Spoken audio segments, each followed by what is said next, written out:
All right, so here's another one. We're supposed to find all values for which this rational expression is undefined.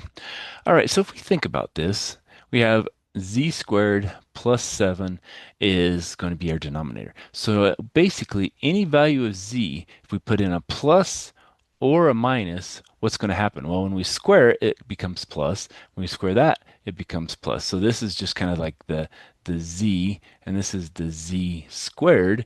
And so, since both of those are positive, we're adding 7 more to whatever that positive number is. Basically, there's no values that's going to make it undefined. Okay, so no values make this undefined. Oh, okay. So no matter what we plug in here, it's always going to work. We'll plug in -7, that's going to be 49 plus 7, that's positive. Nothing we do is going to make it undefined. What about this one?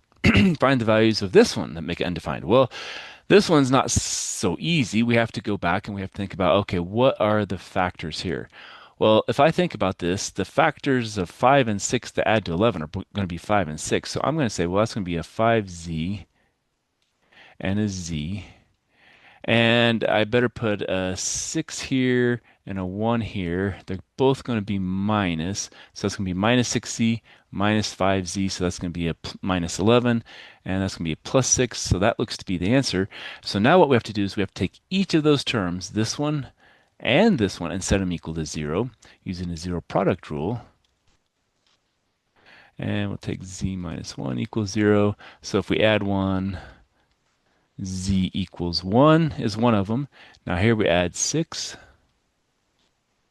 And so 5z equals 6. Divide by 5.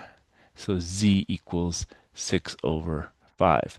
So there's two values, z equals 1 and z equals 6/5, that make this expression undefined. So it didn't matter which one we plug in here, it's going to become a 0 in the denominator, and then it's going to not work.